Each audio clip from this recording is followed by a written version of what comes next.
सुनते हैं संजय सिंह क्या कह रहे हैं। और प्रतिक्रिया है नरेंद्र मोदी के इस रील पर, ढेरों प्रतिक्रियाएं आ रही हैं और यह जरूरी है क्योंकि यहां से एक दूसरी तस्वीर दिखाई दे रही है। यहां से साफ है कि नरेंद्र मोदी ने अब आग में घी डालने का काम किया है, न कि आग को बुझाने का काम किया है। यह दिखाई दे रहा है। संजय सिंह को सुनिए।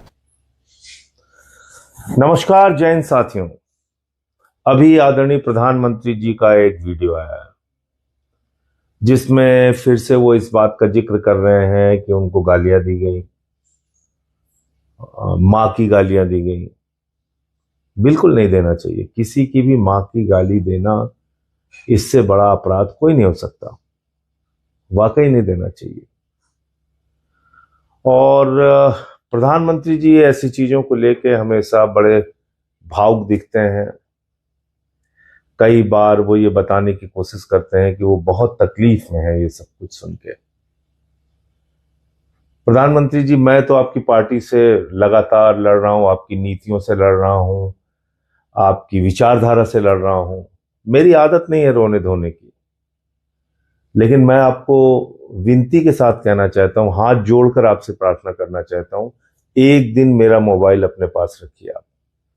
एक दिन प्रधानमंत्री जी, सुबह से लेकर शाम तक मुझे मां की गालियों के कई फोन आपके समर्थक करते हैं। कोई कहता है इसको समझा लो, पेट्रोल से जलाकर इसको मार देंगे। कोई मां की गाली देता है, कोई बहन की गाली देता है। एक दिन मेरा फोन रखिए ना, निवेदन कर रहा हूं आपसे, हाथ जोड़ के प्रार्थना कर रहा हूं। शर्म आएगी आपको। कैसा समाज आपने बनाया प्रधानमंत्री जी। पूरे देश की मानसिकता को आपने दूषित कर दिया है। मैं कोई ट्वीट करता हूं, उसके नीचे इतनी भद्दी भद्दी टिप्पणियां, लाखों गालियां। आज तक अगर मेरे सारे ट्वीट उठा लिए जाएं और उसके नीचे की गालियां उठा ली जाएं जो आपके समर्थक, आपके लोगों ने दी हैं, लाखों लाख गालियां दी हैं, मां की, बहन की गालियां। मेरी आदत नहीं है रोने धोने की, आपकी आदत है। आपको कुछ भी होता है आप उसको कैश कराने के चक्कर में लग जाते हैं। आपने ये नफरत के बीज हिंदुस्तान में बोए हैं मोदी जी, ये पाप आपने किया है। आपको याद है आपने मुजरा शब्द का इस्तेमाल किया था, मुजरा शब्द का इस्तेमाल किया था लोकसभा के चुनाव में। आप भूल गए? जो राजनीतिक दलों में काम करने वाली बेटियां हैं, आप उनके लिए मुजरा शब्द का इस्तेमाल करते हैं। प्रधानमंत्री जी, आप देश के प्रधानमंत्री हैं, आज आप उपदेश दे रहे हैं। आपको शर्म नहीं आती? आपने इतना दूषित समाज पैदा कर दिया। राष्ट्रपिता महात्मा गांधी को मां की गालियां देते हैं आपके लोग। भारत के राष्ट्रपिता महात्मा गांधी, अहिंसा के पुजारी को आप बात करेंगे? मैंने 2-3 वीडियो डाला है आपकी पार्टी के लोगों को, लोगों से जुड़े हुए। कोई प्रवक्ता है, कोई कुछ है, कैसी कैसी गालियां देते हैं आप देखिए। कत्लेआम कराने की बात करते हैं, दंगे कराने की। आप तो खुद कपड़े से पहचान लेने की बात करते हैं प्रधानमंत्री जी। हिंदुस्तान में बहुत सारे अधिकारी हैं। याद है आपको, विदेश सचिव, उसकी बेटी को गाली दिया आपके लोगों ने। देश के मुख्य न्यायाधीश के ऊपर जूते चप्पल फेंके गए और उसके समर्थन में, चप्पल फेंकने वाले के समर्थन में आपके लोग आए। देश के चीफ जस्टिस को मां बहन की गालियां दी गई आपके लोगों के द्वारा। आपकी मां को गाली दी गई, कोई उसका समर्थन नहीं करता, बहुत बुरी बात है। लेकिन आपने ये नफरत के बीज बोए हैं, ये पाप आपका है, ये कभी मैं भूल नहीं सकता। और मैं तो आपको फिर चुनौती दे रहा हूं, एक दिन मेरा फोन रखिए आप अपने पास। आपके लोग इतनी गालियां देते हैं, इतनी भद्दी भद्दी गालियां देते हैं। इसीलिए मैं आपकी पार्टी के बारे में कहता हूं कि जब भाषा पे उपदेश भाजपाई देते हैं तो ऐसा लगता है ओसामा बिन लादेन अहिंसा पे उपदेश दे रहा है। तो इसलिए मोदी जी का वीडियो आया है, उसको देखिए, पूरी भावुकता के साथ देखिए। जितनी भावुकता के साथ उन्होंने बोला है उतनी ही भावुकता के साथ उनके वीडियो को देखिए। लेकिन इनकी पार्टी के लोगों के कुकर्मों को मत भूलिएगा आप। और अभी जो गोदी मीडिया जो रुदन शुरू करेगा, रुदन, उसके रुदन से भी थोड़ा सावधान रहिए, क्योंकि कल से ये शुरू हो जाएगा। देखिए प्रधानमंत्री भावुक हुए, उनकी माँ की गालियां। अरे भाई, प्रधानमंत्री की माँ माँ है, बिल्कुल हम सब उनकी इज्जत करते हैं, सर झुकाते हैं उनके आगे, उनको नमन करते हैं। वो अब इस दुनिया में भी नहीं, सर झुकाकर उनको प्रमाण। हमारी माँ माँ नहीं है, हमारी माँ को गालियां दी जाती हैं दिन रात, वो उसका कष्ट हमें नहीं होता। मैं ये कहना भी नहीं चाह रहा था, लेकिन आज आप चूंकि ये वीडियो बना के आप फिर से एक बार सिंपैथी लूटने का प्रयास कर रहे हैं, जो इसलिए बोलना पड़ रहा है। प्रधानमंत्री जी, दूसरे की मां बहनों का भी ख्याल रखें। तो बेहद आहत हैं भारत के प्रधानमंत्री नरेंद्र मोदी। इतने आहत हैं कि उनको रात में रील बनानी पड़ रही है और बता रहे हैं कि मैं कितना आहत हूं। लेकिन आहत किस बात से? इस बात से नहीं है कि यहां पर संसद का सत्र बिना किसी चर्चा के, बिना किसी जरूरी मुद्दे के वो लगातार स्थगित किया जा रहा है। इस पर नहीं आहत है कि यहां शांतिपूर्ण प्रदर्शनकारी छात्रों के ऊपर गोलियों से, पैलेट गन से हमला किया जा रहा है। इस पर नहीं आहत है कि देश भर में क्यों छात्र सड़कों पर उतरे हुए हैं, बल्कि आहत इसलिए है कि जंतर मंतर पर प्रदर्शनकारी छात्रों ने, छात्राओं ने, लड़कियों ने उनको गाली दी है। और इससे भी नहीं आहत होते कभी कि जब दूसरी पार्टी के नेताओं को, यहां तक कि जो पूर्व प्रधानमंत्री हैं और उनको इस दुनिया से गए हुए कई साल हो चुके हैं, उनको गालियां दी जाती हैं उन्हीं की पार्टी के नेताओं की ओर से, तब भी वो कभी आहत नहीं महसूस करते हैं। लेकिन इस समय बहुत ज्यादा आहत है। हालांकि आहत होना पहली बार नहीं है, बहुत कई बार आहत हो चुके हैं और गाली देने को लेकर, खुद को दी गई गालियों को लेकर संसद में रो चुके हैं, बता चुके हैं। लेकिन मुझे लगता है कि रील के जरिए उन्होंने अपनी इस आहत भावना का प्रदर्शन पहली बार किया है और कहा है उन्होंने कि ये वो आहत जरूर है, लेकिन उनको गाली देने वालों को वो माफ कर दे रहे हैं। अब क्यों माफ कर दे रहे हैं? आप उनके खिलाफ कार्रवाई करिए, जो कुछ भी इस देश के कानूनी व्यवस्था में जो कार्रवाई होती हो आप करिए, लेकिन यहां कार्रवाई उनके खिलाफ, तमाम लोगों के खिलाफ की जा रही है जो विरोध प्रदर्शन कर रहे हैं।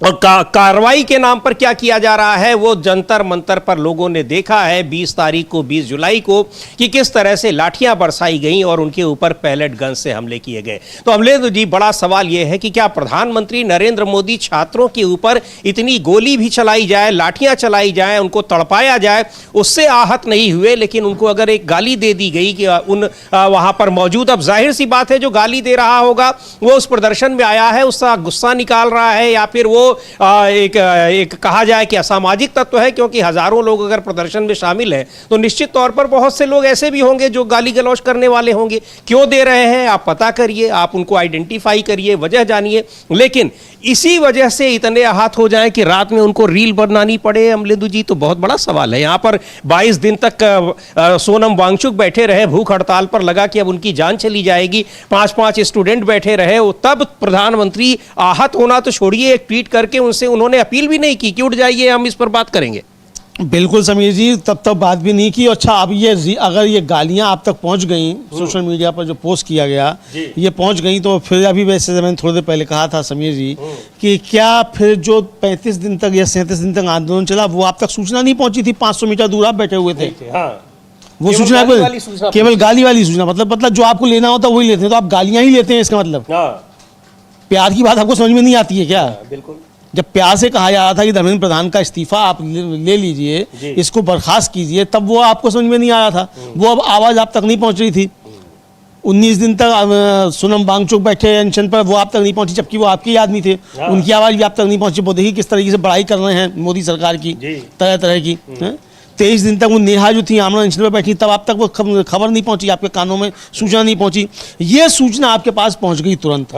बिल्कुल, ये सूचना पहुंच गई और यहां तक कि उनकी सूचना पहुंची है, लेकिन उससे पहले, गाली से पहले उनको लाठियों से पीटा गया था, ये सूचना शायद अभी तक नहीं पहुंची है। लेकिन वहां गाली देने वालों को माफ कर दे रहे हैं और ये ऐसा लग रहा है कि बहुत बड़ी उनके ऊपर कृपा कर रहे हैं, दया कर रहे हैं। लेकिन मुझे लगता है कि उनको माफ नहीं करना चाहिए, गाली देने वालों को आइडेंटिफाई करना चाहिए और उसे पूछा जाना चाहिए कि आखिर आप देश के प्रधानमंत्री को गाली दे क्यों रहे हैं, उसके कारणों की तह में जाना चाहिए। लेकिन कारणों की तह में नहीं जाएंगे, क्योंकि कारणों की तह में अगर गए होते तो ये फिर इतना समय न लेना पड़ता धर्मेंद्र प्रधान का इस्तीफा लेने में। और छात्रों को इतनी लाठियां भी न खानी पड़ती जो वहां पर सैकड़ों छात्रों को पीटा गया है, बुरी तरीके से पीटा गया है। सादी वर्दी में लोगों ने उसको पीटा है और पुलिस ने तो मारा ही मारा है। इस पर चर्चा भी आप सदन में नहीं करा रहे हैं। आपको उस पर पूरा का पूरा सदन बिना किसी जरूरी जो आम आदमी से जुड़े मसले हैं, बिना उन पर चर्चा किए हुए सदन की कार्यवाही रोज स्थगित हो रही है। आप उस पर नहीं आहत हो रहे हैं, आप सदन में जा नहीं रहे हैं, आपके गृहमंत्री नहीं जा रहे हैं। आहत होने वाली बातें यह है जी, गृहमंत्री नहीं जा रहे हैं, आप भी नहीं जा रहे हैं। रात को 12 बजे आप रील बनाने तो आ जा रहे हैं, संसद में आप नहीं पहुंच पा रहे हैं। आपके गृहमंत्री संसद में जाने पे नाम पे उनकी तबीयत खराब हो जाती है, लेकिन अभी पूरे पहुंच गए हैं। जी हाँ, है ना, मतलब 500 मीटर दूर संसद में आप नहीं जा पा रहे हैं। और जा क्या वहां संसद परिसर में तो आ ही रहे हैं, अपने दफ्तर में भी बैठ रहे हैं, केवल सदन में नहीं जा रहे हैं। मतलब कि वहां 50 मीटर अंदर आप घुस नहीं पा रहे उस दरवाजे के अंदर। उस दरवाजे के अंदर जाते ही आपको 10 लग जा रहे हैं, इसका मतलब है ना। उसके बाहर आपका पेट का हाजमा सब ठीक ठाक है, पहुंच जा रहे हैं आप 15 किलोमीटर दूर पुणे भी, लेकिन वहां 50 मीटर दूर जो आप सदन के अंदर नहीं जा पा रहे हैं। ये बड़ा अच्छी चीज है, निकाल कर रहे हैं। मतलब ये भी 70 सालों में पहली बार है। और समीर जी, 70 सालों में पहली बार है कि किसी प्रधानमंत्री को इस तरीके से जो है अपशब्दों का प्रयोग आम जन ने किया है, युवाओं ने किया है। राजनीतिक दल एक दूसरे के खिलाफ आरोप प्रत्यारोप करते रहते थे। संघी तो समीर जी ये खूब गालियां देते थे इंदिरा गांधी को, इंदिरा गांधी को भी उन्होंने खूब गालियां दी हैं इन्हीं संघियों। संसद के भीतर जो कर रहे हैं ये वही संस्कार तो है, वही संस्कार है। मतलब खुद प्रधानमंत्री का है सुपरखा, जी हाँ, ये आपके संस्कार है, ये सिखाया है आपको संघ की शाखाओं में। सुपरखा का है एक महिला सांसद के लिए, और एक सांसद के लिए आपका सांसद जो है वो जाने क्या क्या, मतलब शब्दों का हम यहाँ इस्तेमाल भी नहीं कर सकते, संसद के अंदर कर रहा है। तब आपको शर्म नहीं आई बिल्कुल भी, अब आपको जो है लज्जा आ रही है। और अगर इतनी लज्जावान अगर आप हैं, इतनी ही अगर लज्जावान है तो इस्तीफा दे दीजिए भाई, इतनी सुनने के बाद आपको छात्रों ने दिया है। बिल्कुल वही तो हम कह रहे हैं कि आपको ये सोचना चाहिए कि आखिर ये गालियां आपको देश का युवा छात्र क्यों दे रहा है। आप उस पर विचार कीजिए, आप उसको माफ मत करिए, कतई माफ मत करिए, आप उसके खिलाफ कानूनी कार्रवाई करिए, लेकिन उसकी बात को भी सुन लीजिए कि आखिर वो आपको गाली देने पर क्यों विवश हुआ है। ये एक और लोकतंत्र है, इसमें जाहिर सी बात है कि तमाम चीजों के लिए, गलतियों के लिए, अपराध के लिए सजा का प्रावधान है, लेकिन अपने विचारों को व्यक्त करने के लिए भी संविधान ने छूट दे रखी है सभी को। वो कितना गलत कर रहा है, कितना हम गाली की कोई तारीफ उसको अप्रिशिएट नहीं कर रहे हैं, लेकिन अगर वो आपको अपशब्द कह रहा है तो उसके खिलाफ कार्रवाई करिए, पर वो क्यों कह रहा है उसकी तह में भी जाना पड़ेगा। जो 400 आप लिंक ढूंढ रहे थे अमलेंदु जी हम लोगों को कि जब धर्मेंद्र प्रधान के इस्तीफे की मांग हो रही थी कि सारा विदेशी फंडेड ये पूरा का पूरा आंदोलन है, कहां गए वो 400 लिंक? उनकी पड़ताल करनी चाहिए, उनकी तह में जाना चाहिए। लेकिन अब जब आप एक बार फिर अब रील के जरिए, अभी तक आप बोलकर, आप संसद में चुनावी सभाओं में आप अपने को दी गई गालियों का जिक्र करते रहे हैं, अब आप रील बनाकर कर रहे हैं, लेकिन आपको फिर लोग याद दिला रहे हैं कि जो विपक्षी नेताओं को जो गालियां आपके जिम्मेदार लोगों ने सार्वजनिक मंचों पर दी हैं, ये तो प्रदर्शन था, उन सार्वजनिक मंचों पर गाली देने वालों को आपने कहां से कहां पहुंचाया है। सुरेंद्र राजपूत आपको याद होगा, अमलेंदु जी कांग्रेस पार्टी के प्रवक्ता हैं, वहां पर एक टेलीविजन चैनल पर डिबेट हो रही थी, बहस हो रही थी, उसमें बीजेपी के प्रवक्ता ने ऑन रिकॉर्ड क्या कुछ कहा, और उसके बाद ना तो उस चैनल ने कभी उनको बुलाने से मना किया और ना ही बीजेपी की ओर से या प्रधानमंत्री को कहीं से भी उसमें उनकी भावना आहत होती हुई दिखाई पड़ी थी। प्रधानमंत्री भावना तो आहत नहीं होती है, क्योंकि प्रधानमंत्री की माँ बस माँ है, बाकी किसी की माँ नहीं है। बीजेपी का आईटी सर अभी भी गालियां दे रहा है। समीर जी, वो लड़की रिया अहीर जिसने वहां वो वैन रोक दी थी पुलिस की मुंबई में, उसको गालियां दी जा रही है, रेप की धमकियां दी जा रही हैं, और उसने जाकर FIR दर्ज कराई है, पहचान कर करके कौन है, सब IT सेल के लोग हैं, बीजेपी IT सेल के लोग। तो आपका बीजेपी IT सेल का ये कर रहा है। नेहा जो है अध्यक्ष हैं आयशा की, उन्होंने वीडियो जारी किया, उन्होंने कहा कि अभी भी जो है वो आपका संस्कारी जो बीजेपी IT सेल है उन लड़कियों को रेप की धमकियां दे रहा है। और मोदी जी कह रहे हैं आओ हाय फ्रेंड्स, आज आपसे ही बात करने का मन है। अब इनका रात को 12 बजे जेनजी से ही बात करने का मन है। अरे यार कुछ तो लज्जा रखो, रात के 12 बजे जेनजी से ही बात करने का मन है। बिल्कुल, लेकिन जो सुरेंद्र राजपूत इनको याद दिला रहे हैं, एक बार यहाँ पर वो याद दिलाना जरूरी है कि आप अपने प्रवक्ताओं को आपने क्या संस्कार दिए हैं। आपका जो संगठन है पितृ संगठन, वो केवल संस्कार ही आपको सिखाता रहता है, लेकिन वो संस्कार ये दे रहा है गाली गलौज करने का और भगवान के मंदिर को लूट लेने का, ये संस्कार आपको दे रहा है। लिख रहे हैं सुरेंद्र राजपूत, मोदी जी आपको माफी मांगनी है, माफ करना नहीं है। सारी कुंठा ये है कि बच्चे हंसते खेलते इनसे लड़ते रहे, डरे नहीं, न गोलियों से और न ही ट्रोलर से और न ही मीडिया से डरे।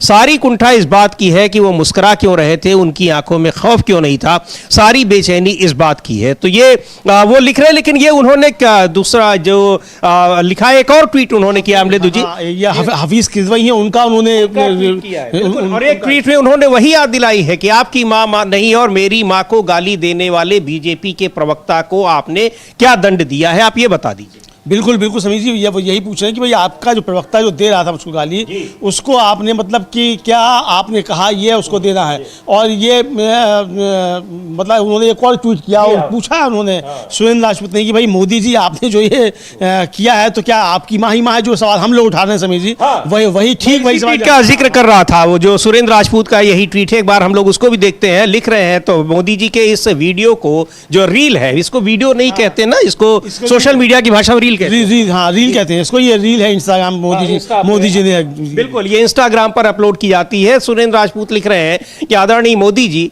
गालियों पर आपका ये उपदेश क्या भाजपा वालों के लिए है? सवाल पूछ रहे हैं, जिन्होंने मेरी मरी हुई मां को खुलेआम टीवी चैनल पर गाली दी थी। क्या उपदेश उन सब भाजपा संघ वालों के लिए है जिन्होंने इंदिरा जी को गालियां दी थी? गली गली में झंडी है इंदिरा गांधी, इस तरीके से उन्होंने नारे लगाए थे? या फिर आपके खुद के लिए है जिन्होंने संसद में शूर्पणखा या फिर संसद के बाहर 50 करोड़ की गर्लफ्रेंड कहा था? ये सारी चीजें हैं, तो ये किसके लिए?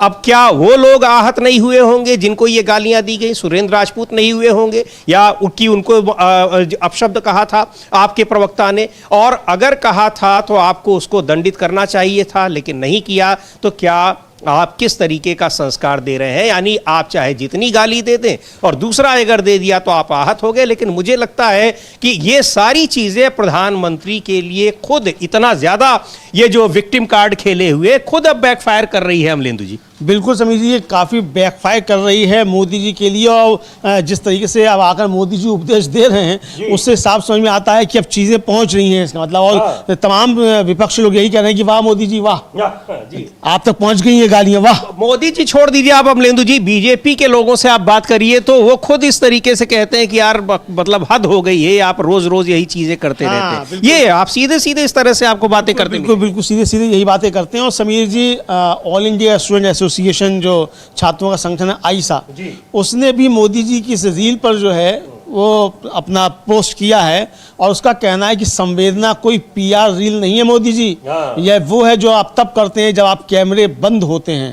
तो यानी कैमरे जब आपके बंद होते हैं तब आप लाठियां चलवाते हैं छात्रों के ऊपर, उन बच्चों के ऊपर जो 14, 15 साल के थे। समीर जी, ये है उसका आईसा का जो ट्वीट है। और क्या लिख रहे हैं कि जो सरकार देश को बच्चों के प्रति संवेदना रखने का उपदेश देती है, उसे ये बताना चाहिए कि आपके आईटी सेल द्वारा कई दिनों तक सार्वजनिक रूप से निशाना बनाए जाने के बाद एक 15 साल के बच्चे को माफीनामा क्यों पोस्ट करना पड़ा? संवेदना कोई पीआर रील नहीं है नरेंद्र मोदी जी, ये वो है जो आप तब करते हैं जब कैमरे बंद होते हैं। यानी आप तब तो पीट देते हैं और उसके बाद आप कहते हैं कि यहाँ पर कुछ भी नहीं हुआ है, और बता रहे हैं कि उल्टे पुलिस वालों को। और ये भी आप देखिए कि कैसे कल जिस तरह से जंतर मंतर पर पूरा उसको एक किले में तब्दील कर दिया गया और उन पुलिस वालों के परिजनों को लाया गया। यानी आप पुलिस का, सेना का, हर एक तंत्र का राजनीतिकरण आप करना चाहते हैं। वो अपने आप नहीं आए थे, अगर उनको आना होता अमलेंदु जी तो 20 ही तारीख के बाद किसी दिन आए होते। वो 20 तारीख के बाद आते समीर जी। और समीर जी, सवाल ये है कि जो क्या आपने देखा कि कोई छात्र जो पिटा था उसके घर वालों ने आकर पुलिस के खिलाफ कोई पीसी की हो? जी तो यही क्यों आया? वो अपनी ड्यूटी कर रहे थे, जिम्मेदारी सरकार की थी। अगर वो ड्यूटी पर घायल हुए या उनके ऊपर कुछ हुआ तो ये जिम्मेदारी सरकार की थी कि उनके ऊपर कार्रवाई करे जिन्होंने उन पर हमले किए थे। यहाँ आप उनके परिजनों को सामने लाकर क्या साबित करना चाहते हैं? सिर्फ समझिए कि बांटो और राज करो, बांटो और राज करो, मतलब डिवाइडर इन चीफ जो है उसका काम सिर्फ यही रह गया। लेकिन समझिए कल राहुल गांधी ने एक ट्वीट किया था और उस ट्वीट के बाद शायद मोदी जी तक गालियां सही तरीके से पहुंच गई, ऐसा लगता है। और उसमें राहुल गांधी ने जो कहा वो हम लोग देख सकते हैं राहुल गांधी ने क्या ट्वीट किया, और बहुत गंभीर था। ये है राहुल गांधी का ट्वीट कि प्रधानमंत्री मोदी और अमित शाह, आप जेन जी को धमकाकर चुप नहीं करा सकते। पहले आपने उनकी हड्डियां तोड़ी, अब आप एफआईआर दर्ज कर रहे हैं और उनके अकाउंट बंद कर रहे हैं। आप भारत का अतीत है, भारत के भविष्य के साथ कैसा व्यवहार करते हैं इस बारे में सावधान रहें, अब ये लिख रहे हैं। और निश्चित तौर पर आप उसके बाद ये उन्होंने बनाया कि कैसे इन सारी चीज़ों को भुलाया जाए। लेकिन मुझे लगता है अमलेंदु जी, अब इसको भुलाने की बजाय कि उनको लगा होगा ये गलतफहमी रही होगी या उनको अपने आईटी सेल पर पूरा भरोसा रहा होगा, उस तंत्र पर भरोसा रहा होगा जिसको 12 साल में पूरा बनाया गया है, हजारों करोड़ रुपए खर्च करके, कि वो सोशल मीडिया पर अब इनकी बातों को लेकर एक विक्टिम कार्ड खेलेगा। लेकिन मुझे लगता है कि अब वो खुद ही इस तरह की बातों की मुखालफत करने लगे हैं जो एक समय में इन चीजों को लेकर प्रशंसा किया करते थे। अब कई ऐसे हैंडल्स आप देखिए अमलेंदु जी जो अब इन सारी चीजों को लेकर अब प्रधानमंत्री की ही आलोचना करते दिखाई पड़ते हैं, और भी ज्यादा मुखरता के साथ और तलखी के साथ। बिल्कुल समझिए, बहुत मुखरता और तलखी के साथ। और समझिए जितने सब वीडियोस वायरल हुए, अधिकांश वीडियो में आप देख सकते हैं कि वो बच्चे जो कह रहे हैं कि हमारे पापा जो हैं बीजेपी के नेता हैं, कि हमारा परिवार बीजेपी का है, हम घर से लड़के आए हैं, मास्क से नहीं तो आ सकते कि पापा पहचान लेंगे और वो बीजेपी के हैं। यहाँ तक कि वो जो उड़ीसा से ही आती हैं एक सांसद बीजेपी की, उनकी बेटी, उसने पोस्ट किया और ये तक कहा धर्मेंद्र प्रधान के पीए को कि तुम मम्मी से कहोगे लेकिन ये बंद नहीं होगा, डिलीट ना हम अपना ट्वीट डिलीट करेंगे। और आखिर में उसका अकाउंट जो था वो बंद हो गया। इसी तरीके से असम की मंत्री की बेटी, उसने किस तरीके से किया। तो ये आप देख सकते हैं कि अब तो चिंता ये होनी चाहिए मोदी जी को कि आपका ही मतदाता वर्ग जो है, जो आपका समर्थक था, वो आपके लिए अपशब्दों का प्रयोग क्यों कर रहा है। इसीलिए चूंकि से समझ में आ गया कि आप किस तरीके से जरा धमका कर बात करते हैं समीर जी। और मैं जिनका नेहा का जिक्र कर रहा था उनको भी हम लोग सुनते हैं, नेहा को। हालांकि उनका नेहा का वीडियो जो आया उन्होंने जारी किया वो मोदी जी के वीडियो के आने से पहले किया है। लेकिन सवाल तो ये है कि अभी भी आपका आईटी सेल जो है उन लड़कियों को धमकियां दे रहा है जिन्होंने आंदोलन में हिस्सा लिया था। लेकिन अमलेंदु जी, वो भले थोड़ा सा पहले आया हो, पर कल हम लोग भी चर्चा कर रहे थे और ये सोशल मीडिया पर ये बात बहुत आम थी कि मोदी जी अब गाली को लेकर करेंगे, एक रील बनाएंगे, क्योंकि रील का कंटेंट भी तो चाहिए ना। अब उनको डेली एक रील डालनी है 12 बजे रात को, तो कहां से लाएंगे। और ये बड़ी खतरनाक बात है कि रात को 12 बजे इनका जो बच्चों से ही बात करने का मन करता है, ये बहुत खतरनाक बात है समीर जी, कि मन करता है कि आपसे ही बातें करते रहें। अरे भैया देश का काम करो ना यार, 18 घंटे जब काम करते हो, छोड़ो, हाँ जाओ भगवा छोड़ो, ओढ़ो, जाओ बच्चों से ही बातें करो, फिर बड़ू से बातें करो। या इंतजार में है कि कब छोड़े, हाँ, तो हमारा नंबर झोला उठाओ जाओ घर को, किसने रोका तुमको भाई? देश का क्यों जो है खून पी रहे हो, यही कहा जा सकता है। बिल्कुल। लेकिन क्या कह रही हैं नेहा, जो आइसा की अध्यक्ष हैं, और वो भी यहाँ पर 22 दिनों तक भूख हड़ताल पर रही और उसके बाद फिर धर्मेंद्र प्रधान शिक्षा मंत्री का इस्तीफा होता है। सुनते हैं नेहा बोरा को। यंग प्रोटेस्टर्स की भाषा को पुलिस करने वाले लोग नाबालिग लड़कियों के पर्सनल डिटेल्स सोशल मीडिया पे लीक करने पे उतारू है। आपके संस्कार, आपकी संस्कृति, तो आपके आईटी सेल और बजरंग दल के लोगों को मेरा ख्याल रखने के या बाकी माइनर प्रोटेस्टर्स का ख्याल रखने के लिए, हमारा रेप करने के लिए जो आप अपील्स कर रहे हैं, उससे साफ जाहिर होता है। आज आपको ये बात कह देते हैं कि आपको लगता है कि आपके इस इंटिमिडेशन से वो लड़कियां, वो जेंडर माइनॉरिटी से आने वाले लोग डर जाएंगे, जो लोग प्रधानमंत्री से नहीं डरे, दिल्ली पुलिस से नहीं डरे, होम मिनिस्टर से नहीं डरे, वो लोग आपके तुच्चे से आईटी सेल के इकोसिस्टम से डर जाएंगे। तो आप गलत सोचते हैं। ये देश हमारा है, इस देश में अपनी बात रखना, प्रोटेस्ट करना हमारा अधिकार है, सोशल मीडिया पे बात करना हमारा अधिकार है। और आप में से तमाम लोग जो नफरत फैलाने का सिर्फ कारोबार करते हैं, आपकी धमकियां हमें नहीं लगा पाए।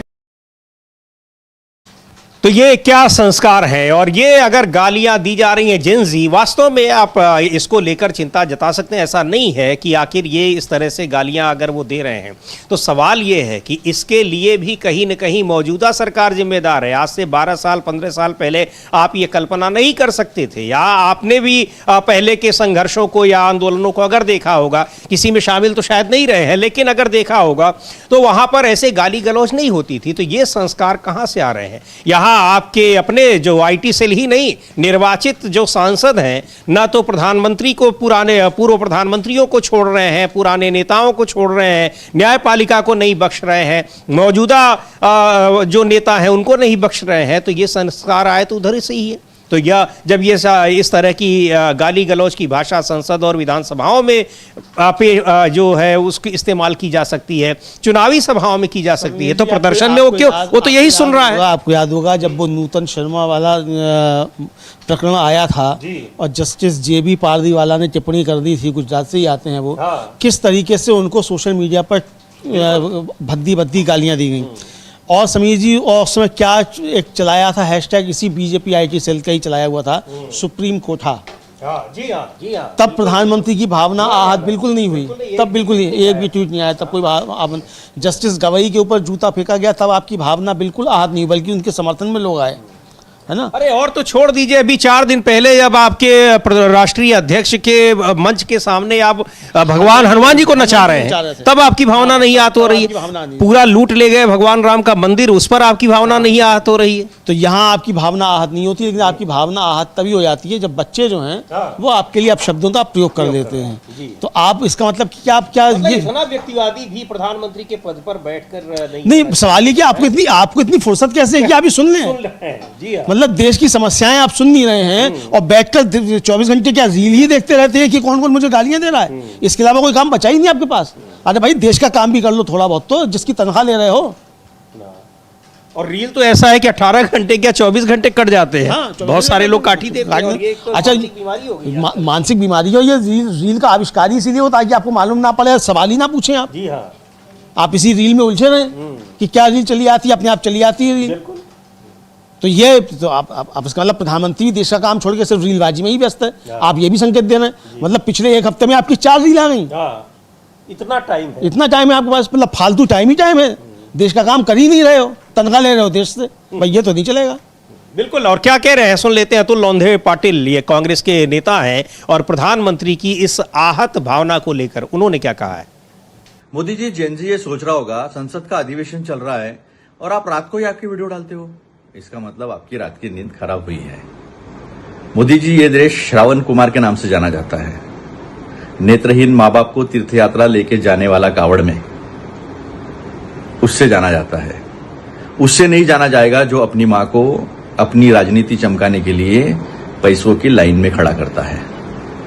आप खड़े हो जाते माँ के लिए पैसा लेने के लिए तो ज्यादा बेहतर दिखता, क्योंकि ये श्रावण कुमार का देश है, उस कुमार का नहीं जो मां को लाइन में खड़ा करता है, जो मां को मिलने के लिए जाते वक्त कैमरा लेकर जाता है और मां की मृत्यु पश्चात हिंदू सनातनी रीति रिवाजों के अनुसार कोई क्रिया नहीं करता, बाल वैसे ही, और ये दिखाने की कोशिश कि देश पहले है,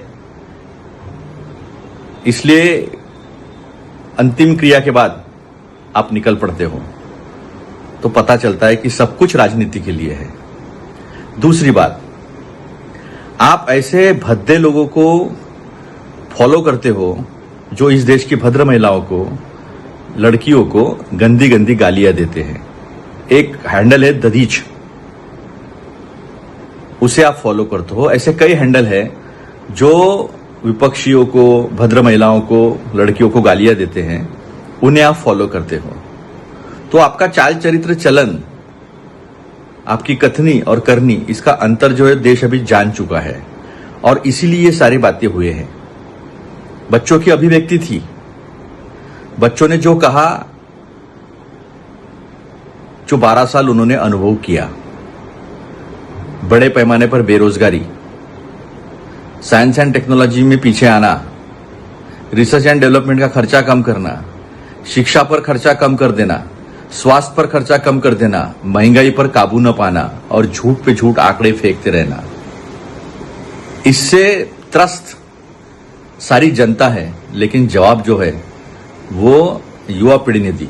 तो पहले एफआईआर वापस लीजिए, सारी कार्रवाई को रोकिए और जनता से माफी मांगिए कि आपके कथनी और करनी का अंतर जो है वो पहचान लिया है। माफी मांगिए और अच्छा काम कीजिए।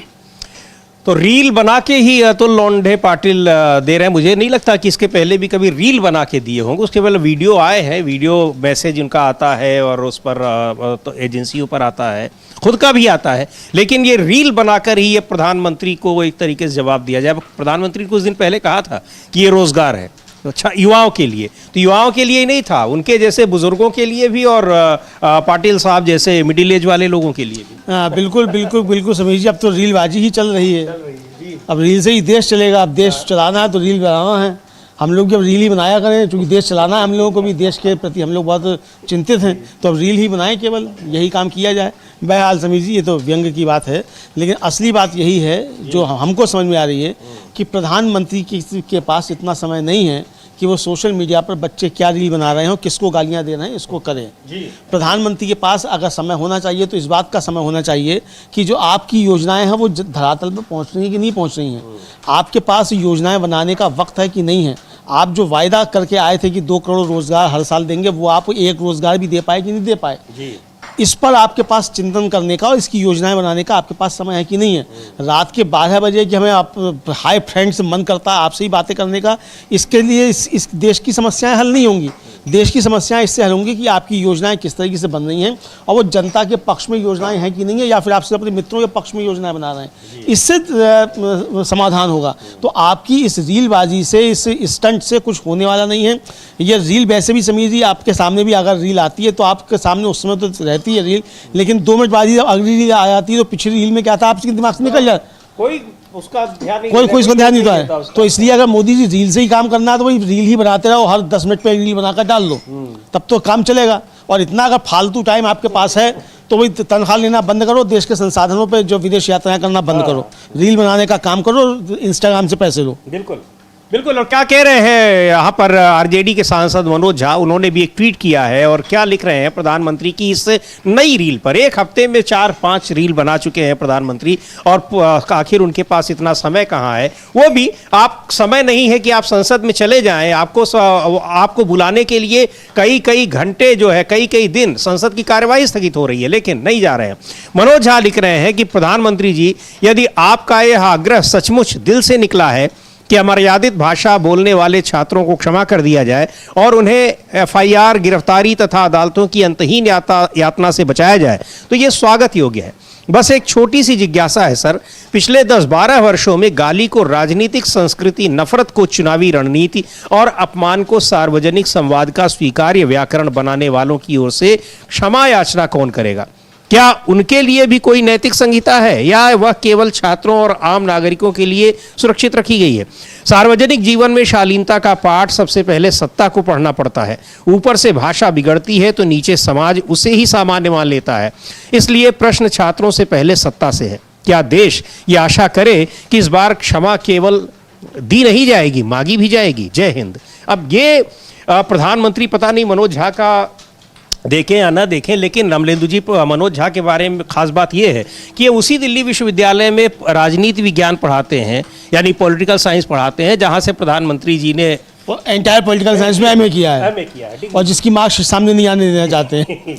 और प्रधानमंत्री से पहले और प्रधानमंत्री के बाद उस एंटायर पॉलिटिकल साइंस का कोई विद्यार्थी भी नहीं हुआ, अकेले विद्यार्थी, उसके बाद भी नहीं हुआ और उसमें कोई प्रोफेसर भी नहीं हुआ। ये है तो वो हुआ। लेकिन समीर जी, प्रधानमंत्री जो विक्टिम कार्ड खेलने की कोशिश करते हैं, एक तो प्रधानमंत्री को ये क्यों लगता है कि उनका विक्टिम कार्ड हमेशा सफल हो जाएगा? खत्म हो गया वो समय। खूब खेला आपने 2024 के लोकसभा चुनाव में विक्टिम कार्ड, नहीं चला। नॉन बायोलॉजिकल भी हो गए, बिल्कुल नहीं चला। तो अब ये सब नहीं चलेगा। विक्टिम कार्ड खेलना बंद कीजिए, देश के लिए काम करना शुरू कीजिए। 12 सालों में आपने देश के लिए कोई काम नहीं किया अभी तक, तो देश के लिए काम करना शुरू कीजिए। जनता आपसे यही कह रही है, और अगर आप जनता की नब्ज नहीं समझ पा रहे हैं तो ये कमी जनता की नहीं, ये कमी आपकी है। आपको दिखाई नहीं पड़ रहा। अगर समीर जी आपको इस तरीके से भद्दी गालियां दी जा रही हैं, अपमानजनक शब्दों का प्रयोग किया जा रहा है, छोटे छोटे बच्चे अगर इस तरीके कर रहे हैं, 7वीं 8वीं में पढ़ने वाले बच्चे, 9वीं क्लास में पढ़ने वाले बच्चे, तमाम सोशल मीडिया पर इस तरीके के वायरल हुए कि एक लड़की 9वीं क्लास की छात्रा है, वो कह रही है कि हमारी इस किताब में लिखा है 9th क्लास की फला पेज नंबर पर कि डेमोक्रेसी जो है वो ज़्यादा अकाउंटेबल होती है, ये डेमोक्रेसी क्या अकाउंटेबल है भारत की? इस तरह सवाल बच्चों की वो सारी बातें आपको नहीं सुनाई पड़ी? आपको सुनाई नहीं पड़ी, ये सुनाई पड़ेगी आपको। आपका जेनजी उसका मेंटल लेवल कहां पर है जो आप सोच भी नहीं सकते हैं, वहां नहीं, लेकिन वहां पर अगर 2-4 कोई शरारती तत्वों ने वहां गाली गलौज कर दी तो आपको सुनाई पड़ेगी। अब ये कितने चयनात्मक हैं, सिलेक्टिव हैं, आप वो भी पता लगता है। यानी इसका मतलब आप खोज कर जो है वो गालियां ही देखते हैं। और समीर जी, इंस्टाग्राम जो है उसका एक एल्गोरिदम होता है, आप उस पर जो देखेंगे वो आपको वही दिखाना शुरू कर देगा। आप उस पर गालियां देखिए वो आपको गालियां दिखाना शुरू कर देगा। आप उस पर शेर चीते देखिए वो आपको शेर चीते दिखाना बंद कर देगा। आप उस पर भेड़िए देखिए तो भेड़िए दिखाना शुरू कर देगा। हालांकि इसका उससे कोई संबंध नहीं है रील जिस पर चर्चा कर रहे हैं। तो लेकिन क्या मोदी जी जो है केवल उस पर गालियां देखते हैं, उनको गालियों वाली रील ही आती चली गई?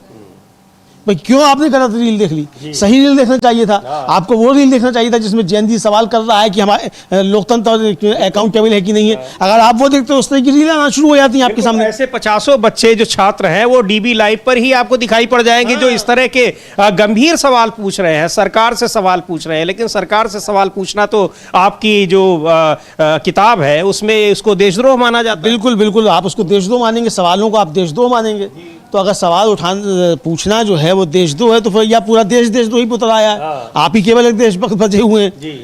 लेकिन इस रील पर जो प्रतिक्रियाएं आ रही हैं और रील बनाकर ही जो प्रतिक्रियाएं दी जा रही हैं वो बड़ी दिलचस्प है, वो देखना चाहिए। और पता नहीं प्रधानमंत्री जी देखेंगे या नहीं देखेंगे, लेकिन उनके जवाब में आ रही है, उनको उन प्रतिक्रियाओं को भी देखना चाहिए, चाहे वो अतुल लौंडे पाटिल हो, कांग्रेस के नेता, या फिर मनोज झा हो। जो उन्होंने लिखा है, उन्होंने तो रील नहीं बनाई मनोज झा ने, लेकिन मनोज झा ने उनको एक ट्वीट किया है जिसमें उन्होंने प्रधानमंत्री को कुछ सुझाव दिए हैं। लेकिन यहाँ विशाल डडलानी है जो म्यूजिशियन है, संगीतकार हैं, फिल्म मेकर हैं, कलाकार हैं, वो भी एक रील बनाकर प्रधानमंत्री की रील का जवाब दे रहे हैं। सुनना चाहिए, और मुझे लगता है कि हम ही आपको नहीं सुनना चाहिए, प्रधानमंत्री को भी सुनना चाहिए। क्या कह रहे हैं विशाल डडलानी? हेलो फ्रेंड्स, आज मेरा मन कर रहा है आपसे लंबी लंबी छोड़ूं और नहीं बातें करूं पूरा दिन। ठीक है, तैयार हो ना आप? क्योंकि मतलब टीयर गैस बरसा तो क्या हुआ, लाठियां पड़ी तो क्या हुआ, गोलियां पड़ी तो क्या हुआ, पैलेट गन चले तो क्या हुआ, लेकिन गाली,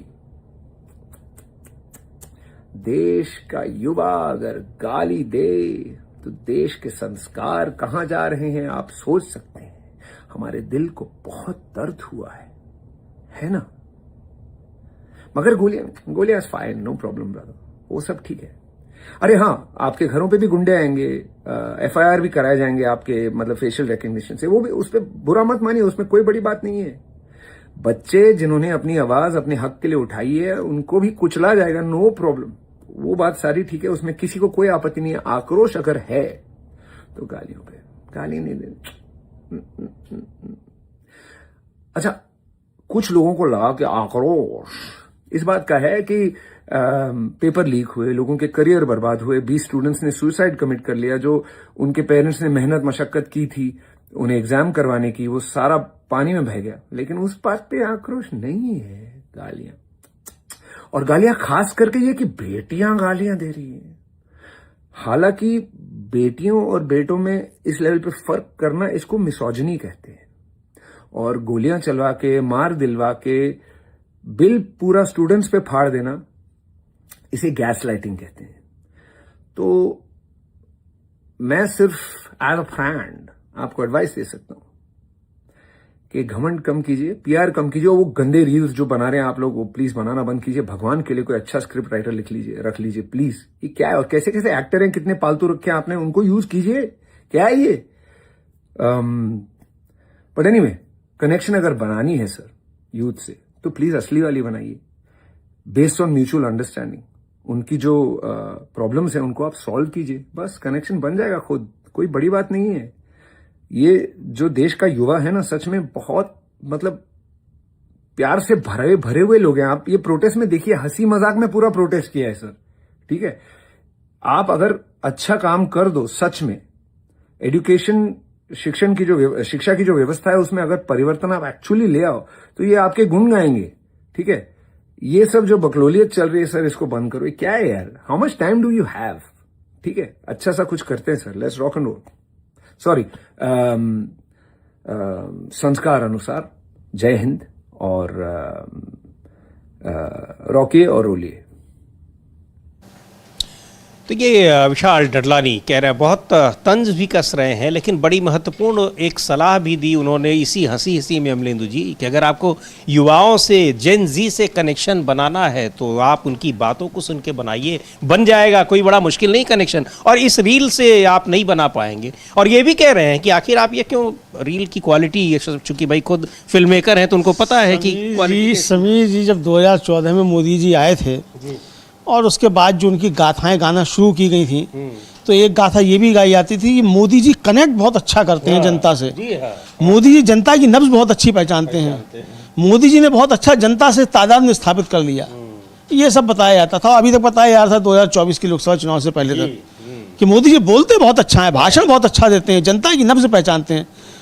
तो जो जनता की नब्ज पहचानते थे 2014 से लेकर 2024 तक, वो 2026 में आकर जो जनता की नब्ज क्यों नहीं पहचान पाए? कहाँ चूक हुई? बिल्कुल, अगर आप जनता की नब्ज पहचानते थे तो या तो वो 10 साल जो आपका महिमा मंडन किया गया था वो गलत था, या फिर आप अब गलत हुए हैं। तो आप अपनी गलती स्वीकार करने को तैयार नहीं है। आप ये गलती स्वीकार करने को तैयार नहीं है कि आपकी जो व्यवस्था है वो पेपर लीक करा रही है।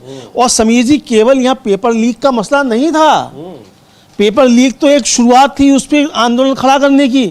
यहाँ तमाम मुद्दे सारे वो आ गए थे जो 12 साल में आपकी सरकार ने किए, उनके खिलाफ रोष था पूरा, बिल्कुल वो सब निकल कर आया। 9वीं क्लास की बच्ची अगर कोई आ रही है तो उसको नीट के पेपर लीक से लेना देना नहीं था। उसका सवाल ये था कि हमारी डेमोक्रेसी अकाउंटेबल क्यों नहीं है। अगर कोई यूपी के दरोगा भर्ती का बच्चा चला आ रहा है, जेनजी जो है, तो वो इसलिए चला आ रहा है कि वहां पेपर लीक हो रहा है, उसकी भर्ती नहीं हो पा रही है, इसलिए चला आ रहा है। अग्निवीर अगर चला आ रहा है तो इसलिए चला आ रहा है चूंकि जिसके पैलेट गन लगी थी वो भी सेना की भर्ती का ही था कि पेपर लीक हो गया। तो इस तरीके की अगर चीजें होंगी तो आप जो है अपनी गलतियां स्वीकार करने को अभी भी तैयार नहीं है। जेनजी के साथ रात के 12 बजे बात करने को आप तैयार हैं, गलतियां अपनी स्वीकार नहीं करेंगे, अपनी कमियां आप सुधारने को तैयार नहीं है। बिल्कुल, लेकिन आप जिस चीज पर आहत हैं, तो जो दूसरे आहत लोग हैं उन्होंने भी कहा कि आप जरा ये भी देखिए कि आपके लोग किस तरह से लोगों को आहत करते हैं। और खुद आपके लोग ही नहीं, खुद प्रधानमंत्री ने भी किस तरीके से तमाम लोगों को आहत किया है। जयराम रमेश एक सूची दे रहे हैं, हालांकि सूची तो बहुत लंबी हो सकती है, लेकिन क्या कुछ कह रहे हैं जरा देखते हैं। उन्होंने ट्वीट किया है, लिख रहे हैं कि खुद को नॉन बायोलॉजिकल बताने वाले प्रधानमंत्री को विक्टिम कार्ड खेलना बेहद पसंद है। वो अपने पूर्ववर्तियों और राजनीतिक विरोधियों के खिलाफ बेहद आपत्तिजनक और कटु भाषा का इस्तेमाल करते हैं। उन्हें बदनाम करने के लिए वे न केवल अपनी सार्वजनिक सभाओं में बल्कि संसद के भीतर भी बार बार झूठ फैलाते हैं। संसद के भीतर और बाहर गाली गलौज करने वालों की पूरी फौज को खुली छूट देते हैं और उन्हें पूरा संरक्षण भी प्रदान करते हैं। आज पूरा देश इस बात का इंतजार कर रहा है कि प्रधानमंत्री एनटीए की पेपर लीक से ग्रस्त व्यवस्था के कारण लाखों युवाओं को हुई पीड़ा और छात्र आंदोलनों पर गृह मंत्रालय के संरक्षण में हुई बर्बर कार्रवाई के लिए माफी मांगे। पूरा देश राम मंदिर ट्रस्ट द्वारा किए गए चंदा चोरी, आस्था धोखा प्रकरण पर भी प्रधानमंत्री से माफी की अपेक्षा कर रहा है, जिसकी स्थापना की घोषणा उन्होंने स्वयं 5 फरवरी 2020 को लोकसभा में बड़े जोर शोर से की थी। पूरा देश आज भी 8 नवंबर 2016 को लिए गए उनके तुगलकी फैसले के लिए उनकी माफी का इंतजार कर रहा है, जिसने करोड़ों लोगों की रोजी रोटी छीन ली और लाखों एमएसएमई बंद होने की कगार पर पहुंच गए। ऐसे मामलों की सूची बहुत लंबी है, लेकिन प्रधानमंत्री ने अपनी इसको कहा कि उन्होंने हमारे युवाओं को माफ कर दिया है। ये देश और उन युवाओं का अपमान है, और जिन युवाओं का जो अपनी मांगों को लेकर यहाँ जंतर मंतर पर आए हुए थे। तो ये कह रहे हैं, यानी आपने आहत भावना का जिक्र करके और भी ज्यादा लोगों को भड़का दिया है कि आपने खुद और आपके लोगों ने कितना यहाँ पर लोगों को आहत किया है। उनको भी नहीं छोड़ा जो इस दुनिया में नहीं। बिल्कुल बिल्कुल समीर जी, आपने उनको भी नहीं छोड़ा जो इस दुनिया में नहीं है। और खुद आपने मतलब प्रधानमंत्री ने जिन जिन शब्दों का इस्तेमाल किया अपने जनसभाओं के दौरान, जिस तरीके संसद के अंदर आपने इस्तेमाल किया, ये सारी जो है वो प्रधानमंत्री के ऊपर ही सवाल उठे हैं। प्रधानमंत्री माफ़ी जो मांग रहे हैं, मतलब माफ़ कर रहे हैं, अब इसको लेकर बहुत सवाल समीर जी उठ रहे हैं।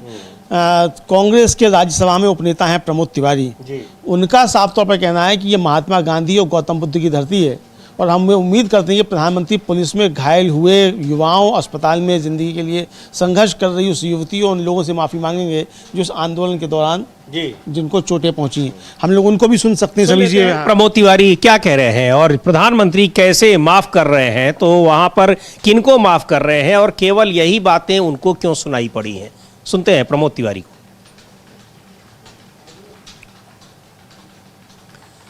उल्टी गंगा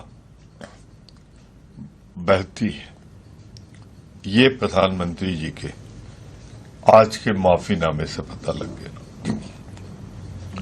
अरे प्रधानमंत्री जी, ये गांधी का देश है, गौतम बुद्ध का देश है। हम तो उम्मीद कर रहे थे कि आप उन नौजवानों से माफी मांगेंगे जिनके शरीर में आपकी पुलिस की चलाई हुई पिलेट्स मौजूद, उस बेटी से माफी मांगेंगे जो हॉस्पिटल में जिंदगी मौत की लड़ाई लड़ रही, उन लोगों से माफी मांगेंगे जो आपके पुलिस के अत्याचार के शिकार हुए और जिनकी आंखें जाती रही, उनसे माफी मांगेंगे जिनको AK-47 लेके दौड़ाया।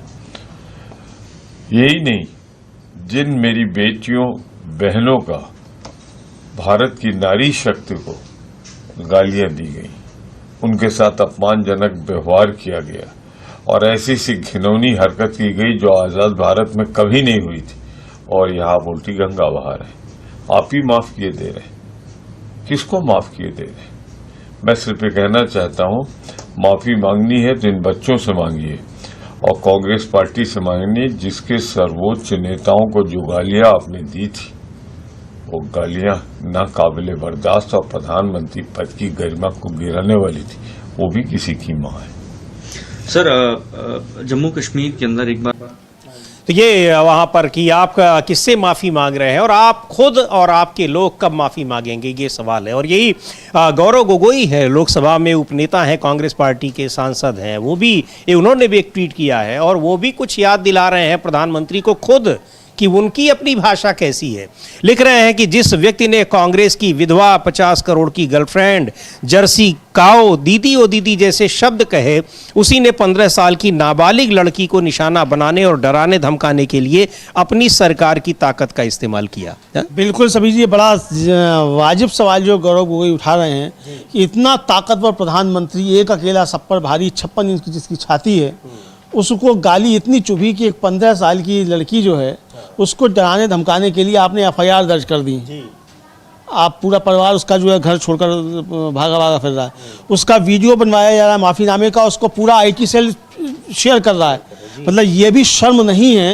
राहुल गांधी का तो आप वीडियो जो है डिलीट करवा देते हैं, अकाउंट डिलीट कर, मतलब उस पर बैन लगवा देते हैं X पे कि वो एक पीड़िता से जाकर मिलते हैं, उसका जो है नाम का जिक्र आ जाता है ये आकर, और आप जो है उस नाबालिग बच्ची का वीडियो जो पूरा IT से जहाँ कि उसने गाली दिया, तो ये आप करवा रहे हैं। तो ये मतलब जो समीर जी कहा जाता है कि निकृष्टता की जो सीमाएं हैं वो सारी बीजेपी लांघ चुकी है, ये बिल्कुल समझा। बिल्कुल। और इधर अभिजीत दीपके जो कॉकरोच जनता पार्टी के हैं, फाउंडर हैं, उन्होंने भी एक छोटा सा ट्वीट किया है, उनका भी ट्वीट देख लेते हैं। और जी, वीडियो जारी किया है उन्होंने और लिखा है उन्होंने, वो भी यही बात पूछ रहे हैं कि क्या उन सभी IT सेल सदस्यों के खिलाफ FIR दर्ज की जाएगी जो पिछले कई सालों से महिलाओं के साथ बदसलूकी कर रहे हैं। तो सुन लेते हैं क्या कहा है अभिजीत दीपके ने। और ये लगातार ये चीजें हैं, वो कहने का मतलब वही अमलेंदु जी कि हाँ, आपको लगा कि हम फिर से विक्टिम कार्ड खेल रहे हैं, लेकिन वो सब आ गया आप ही के ऊपर। बिल्कुल बिल्कुल, ये विक्टिम कार्ड जो उनके ही ऊपर आ गया, ये समझ में आ रहा है। अभिजीत दीपके को हम लोग सुन सकते हैं। सुन लेते हैं क्या कह रहे हैं अभिजीत दीपके। हेलो एवरीवन, मैंने अभी देखा कि एक लड़की के ऊपर गाली देने के लिए केस किया गया है। तो एक बात तो ये है कि अगर आप केस कर रहे हो गाली देने के लिए, तो उन बीजेपी के आईटी सेल पर कब केस किए जाएंगे जो इतने सालों से लड़कियों को गंदी गंदी गालियां ऑनलाइन दे रहे थे, क्या क्या शब्द इस्तेमाल नहीं कर रहे थे वो लड़कियों के लिए, कहीं से भी वो इज्जत नहीं कर रहे थे लड़कियों की, और वो लोग प्राउडली अपने बायो में लिखते थे फॉलोड बाय पीएम मोदी। ऐसे लोगों ने लड़कियों को गंदी गंदी गालियां दी है, उनके ऊपर केस कब होंगे? और बात बस बीजेपी आईटी सेल तक नहीं है, इनके मेंबर ऑफ पार्लियामेंट जो है रमेश बिधूड़ी जी, उन्होंने किन शब्दों का इस्तेमाल किया था एक फेलो मेंबर ऑफ पार्लियामेंट के लिए सबको याद है। यूपी के जो सीएम है योगी आदित्यनाथ, उनका एक वीडियो भी आया था जहां पर जो एनआई का कैमरा पर्सन था उसके लिए भी उन्होंने गालियां दी थी। तो ये क्या चल रहा है? इस देश में दो कानून चल रहे हैं क्या? यूथ के लिए एक अलग कानून है और बीजेपी और उनके नेताओं के लिए अलग कानून है। और गाली देना कोई अपराध नहीं है, गाली देना इज नॉट अ क्राइम। अगर कोई गाली देता है वो बुरा हो सकता है, वो बुरी बात हो सकती है, तो उसको आप समझाइए, उसको आप कहिए कि गाली मत दो। लेकिन केस किस बात पर किया जा रहा है? अगर गाली देने पर केस करना पड़े तो सबसे ज्यादा केसेस जो होंगे वो बीजेपी आईटी सेल पर होंगे, क्योंकि सबसे ज्यादा औरतों को गंदी गंदी गालियां उन्होंने ही दी है, और बीजेपी के नेताओं पर होंगे जिन्होंने इतनी गंदी गालियां इतने सालों से दी और पार्लियामेंट के अंदर भी दी है। तो ये अगर गालियों के खिलाफ अगर एफआईआर दर्ज कराई जाएगी तो इतनी एफआईआर दर्ज होंगी कि फिर वहाँ पर केवल गालियों के खिलाफ ही केस दिखाई पड़ेंगे और क्या उनको उन पर कार्रवाई होगी। लेकिन उनसे अगर आप आहत हो रहे हैं तो फिर बीजेपी आईटी सेल ही नहीं, बीजेपी के तमाम सांसद किस तरीके की भाषा का इस्तेमाल संसद के अंदर कर चुके हैं। बिल्कुल बिल्कुल समीर जी, संसद के अंदर कर चुके हैं, टीवी चैनलों पर तो रोज करते हैं समीर जी, रोज करते हैं। और आपके प्रवक्ता बने हुए हैं, आपके तमाम सांसदों के बारे में इस तरह की चीज़ें हैं। तो अब ये आप इससे घबरा रहे हैं तो ये बड़ी गजब की बात है कि आप इससे घबरा रहे हैं। मतलब जो समीर जी वो भजन सुनते हैं कि वो जो बोया है वही पाएगा, तेरा किया आगे आएगा, सुख दुख है क्या फल कर्मों का। तो जो बोया है वही तो पाया है। तो आपने जो बोया था 12 साल तक, तो उसकी फसल अब अगर कट रही है तो आपको परेशानी क्यों हो रही है? क्यों बोया था आपने? बोया पेड़ बबूल का तो आम कहाँ से होए? जी बिल्कुल। तो जब आपने गालियां रोपी थी तो गालियां ही तो आएंगी निकल कर, ये है। जी हाँ। तो और लेकिन ये ऐसा नहीं है कि आहत केवल गालियों से ही हो रहे हैं प्रधानमंत्री, आहत होने वाले बहुत सारे राजनीतिक मुद्दे भी हैं। अमलेंदु जी, अभी हम लोगों ने देखा कि लोकसभा में भले सदस्य कम हैं लेकिन कैसे दूसरी पार्टियों को तोड़कर उन सांसदों को अपने पक्ष में करने की कोशिश हो रही थी। लेकिन ये जेन जी का जो ये आंदोलन रहा, केवल धर्मेंद्र प्रधान का इस्तीफा नहीं हुआ, गृह मंत्री अमित शाह के ही इस्तीफे की मांग नहीं हो रही है अमलेंदु जी। अब ये जो जिस कोशिश में थे, कहीं वो कोशिशें भी, उस पर भी पूरा पलीता न लग जाए। तृणमूल कांग्रेस के सांसद जो टूट कर गए थे और वो एक नई सी पार्टी, कोई शेल पार्टी थी, उसमें शामिल हो गए, अब वहां भी विघटन की स्थिति दिखाई पड़ रही है। बिल्कुल समीर जी। और जो छात्रों की गालियों से परेशानी हो रही, तो परेशानी ये नहीं कि छात्रों ने गालियां दी, बच्चों ने गालियां दी। वो तो मोदी जी कह चुके हैं कि उनको रोज 2.5 किलो गालियां दी जाती हैं, तो उसमें 1 किलो और बढ़ गई होंगी, 3.5 किलो कहेंगे, यही होगा। असली समस्या यही है कि जो ईडी, सीबीआई, सुप्रीम कोर्ट, चुनाव आयोग, इन सबके जरिए जो खेल करने की कोशिश की जा रही थी, उन पर विराम लग गया, वो टूट गया, अहंकार टूट गया। तो और अहंकार पर ही सब कुछ टिका हुआ था।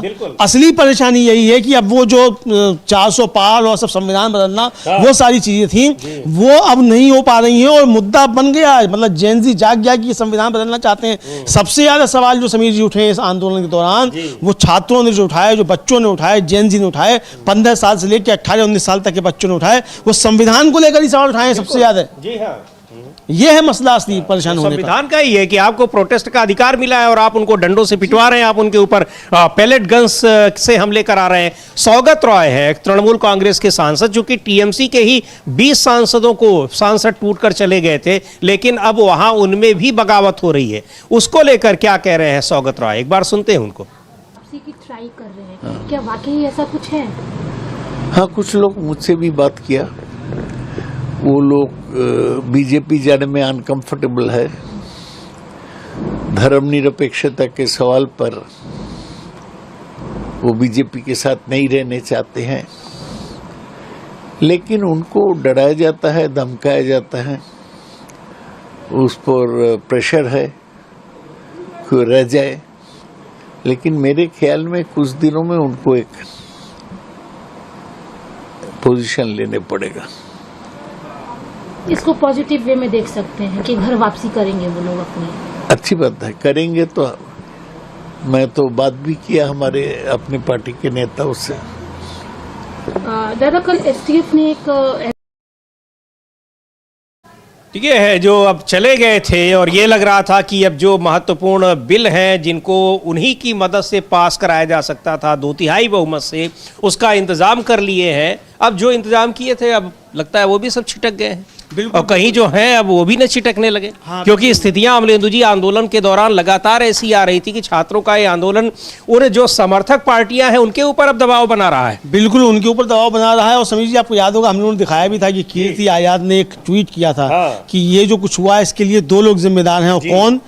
2 बाबू, चंद्रबाबू नायडू और नीतीश बाबू, ये जिम्मेदार हैं इस सब के लिए। तो ये संदेश गया है चंद्रबाबू नायडू के पास भी और नीतीश कुमार के पास भी।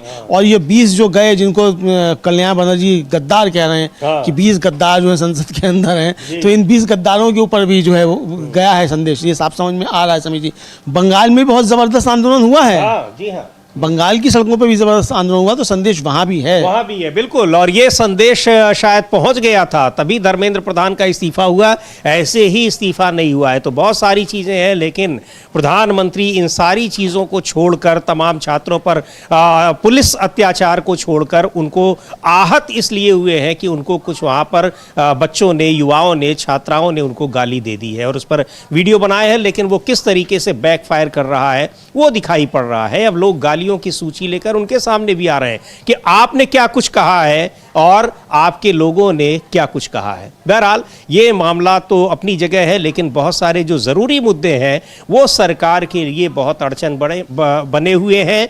इन रील्स से उनको उन मुद्दों से लोगों को भटकाया नहीं जा सकता है। ये बात दिखाई भी पड़ रही है सोशल मीडिया पर भी, और लोग रील बनाकर भी जवाब प्रधानमंत्री को दे रहे हैं। बहरहाल क्या अब रील से ही चलेगा, सवाल पूछे जाएंगे, जवाब दिए जाएंगे, या संसद भी चलेगी? अब देखते हैं जब 3 अगस्त को फिर से संसद का सत्र शुरू होगा तब क्या कुछ होता है। लेकिन बहुत सारे मुद्दे ऐसे हैं जिन पर सरकार खामोश है और विपक्ष सवाल पूछने पर अड़ा हुआ है। तो रहेगी इन सब पर नजर। बने रहिए आप DB लाइव के साथ। इस कार्यक्रम को अब यहीं समाप्त करते हैं। मुझे और अमलेंदु उपाध्याय को दीजिए इजाजत। नमस्कार।